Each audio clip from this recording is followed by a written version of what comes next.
So this is a reshoot of 4 coins. They are part of the Tudor Beast collection from the Royal Mint. They are 2-ounce silver coins. And even though I shot them already, it was lower quality then, and I had a few more things to say about them. One thing I mentioned last time is they are part of 10 statues outside of Hampton Court Palace that Henry VIII installed to celebrate his heritage and also his new wife Jane Seymour's heritage. That was his 3rd wife. Everybody knows Henry VIII was married multiple times in search of a male heir. 3 of these are the Seymour unicorns, a sigil from Jane's family. And then one is the Bull of Clarence, which was a sigil used by Edward IV and Richard III, who were of the York clan. And Richard III is pretty cool because he died in battle.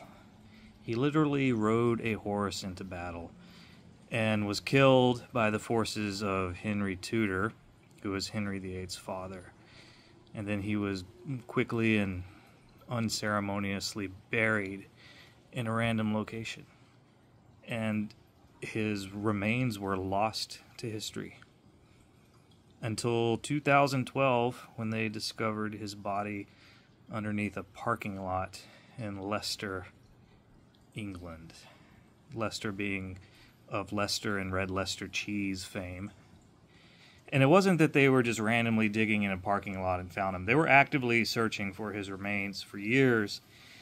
And finally, some historians got it right, and they tracked the probable location to what happened to be a parking lot, and they dug him up. And yes, he died of wounds in battle. Those were the days when kings would lead their armies. Can't really imagine that now, you know? No heads of state today mount a horse or a tank or a Humvee and lead their forces into battle anymore. Certainly Putin wouldn't do it. No president of the United States would do it. It was a different time. Henry VIII, speaking of his wives, he was Roman Catholic to begin with, as was all of England. And divorce was frowned upon in Catholicism in that time, and impossible.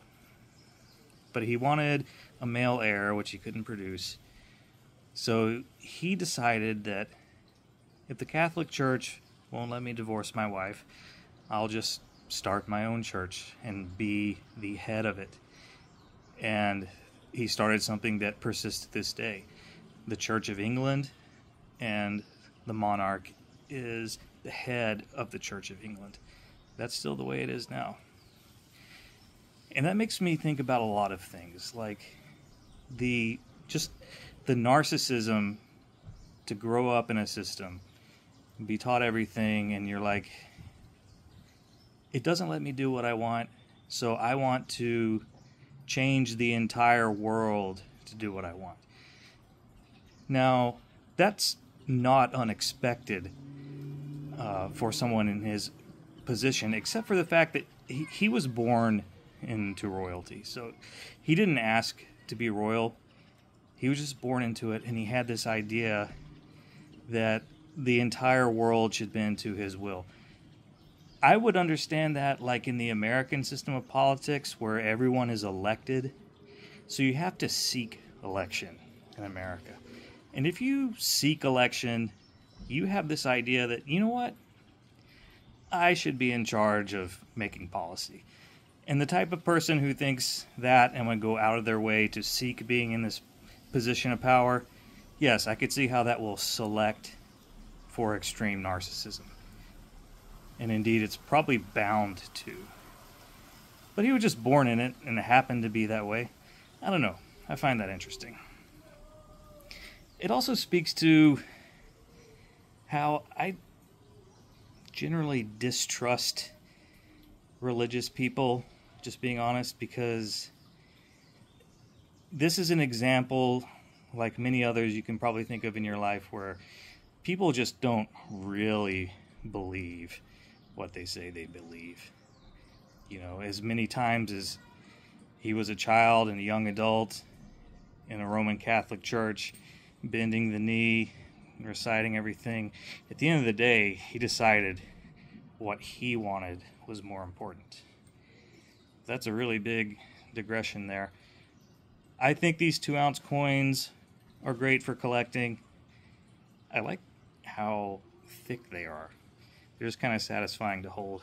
But it's a great way to get a 2-ounce chunk of silver in one shot.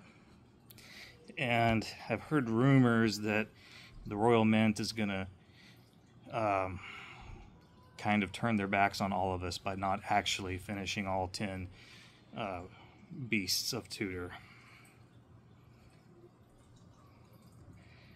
Also, it just seems that gold is the better buy lately.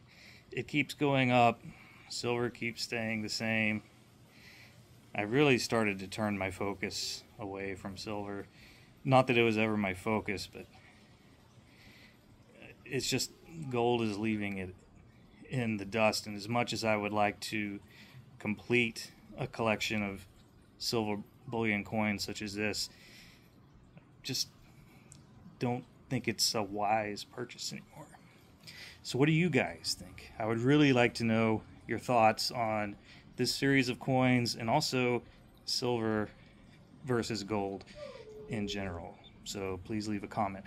Sorry if I'm long-winded on this one. Have a great day. Cheerio.